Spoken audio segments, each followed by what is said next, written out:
पिछले वीडियो में मैंने आपको इतनी बार तो बता दिया कि इकोनॉमिक्स हमें ये सिखाता है, इकोनॉमिक्स हमें वो सिखाता है, तो एक्चुअली इकोनॉमिक्स होता क्या है?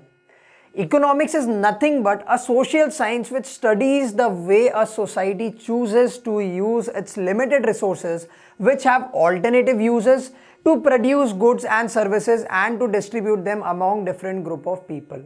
अब इतना लंबा डेफिनेशन कौन पढ़ेगा? कोई नहीं पढ़ेगा, ठीक है। इकोनॉमिक्स क्या होता है?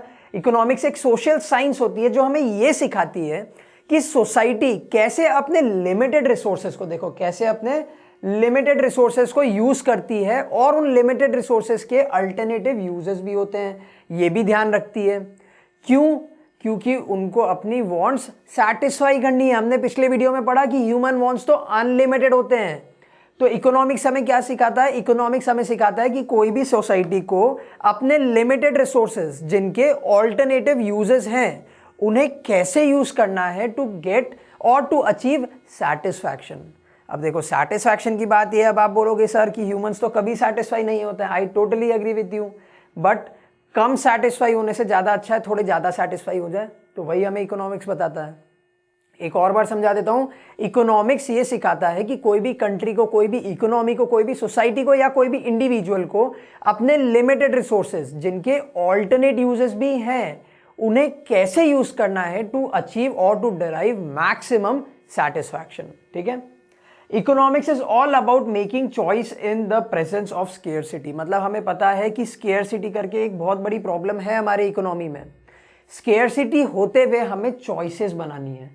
अब हमें पता है, ठीक है, टाइम की बात करते हैं। सबसे ज्यादा स्केयर्स रिसोर्स है आज के दिन में टाइम। एक बार चला जाता है वापस आता ही नहीं है, रिन्यू नहीं हो सकता है, ठीक है। एक पॉइंट ऑफ टाइम पे हम सब ने एक बार सोचा है कि यार काश हम रिवाइंड कर सकते टाइम को, तो मैं ये गलती नहीं करता, मैं टाइम वेस्ट नहीं करता, बट टाइम स्केयर्स है, ठीक है। तो अब हम क्या करते हैं? अब हम टाइम को प्रॉपर्ली यूटिलाइज करने के हिसाब से चॉइसेस बनाते हैं। जैसे कि हम सुबह जल्दी उठने लग गए, हमने रीडिंग शुरू कर दी, ठीक है, हमने कोई ना कोई फालतू एक्टिविटी बंद कर दी, जिम जाना शुरू कर दिया, एक्सरसाइज करना शुरू कर दिया। तो हमने क्या किया? लिमिटेड जो रिसोर्स है, टाइम जो लिमिटेड है हमारे पास में, उसमें हम चॉइसेस क्रिएट कर रहे हैं। क्यों? सो दैट कि हमको सेटिस्फैक्शन मिल सके, ठीक है। It studies human behavior as a relationship between means, that is resources, and the end, that is human want. तो इकोनॉमिक्स हमें क्या सिखाता है कि स्केयरसिटी वाले जो रिसोर्सेज हैं उनको अनलिमिटेड ह्यूमन वांट्स के साथ में कैसे मैच करना है, ये हमें कौन सिखाता है? Economics. Economics aims to ensure that the resources are used in the best possible manner, ठीक है। इकोनॉमिक्स हमें क्या सिखाता है कि जो लिमिटेड रिसोर्सेज हैं उनको कैसे बेस्ट पॉसिबल मैनर में हमें यूज करना है, ठीक है। तो इकोनॉमिक्स का मीनिंग तो आ गया। अब मैं आपको बताता हूं कि इकोनॉमिक्स बेसिकली दो तरीके के होते हैं या फिर दो कैटेगरीज में डिवाइडेड होते हैं।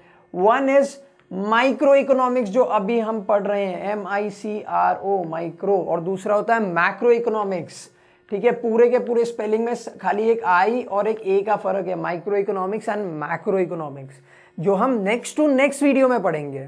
बट अभी के लिए इतना समझो कि इकोनॉमिक्स को दो मेजर ब्रांचेस में डिवाइड किया गया है, that is micro and macro, ठीक है।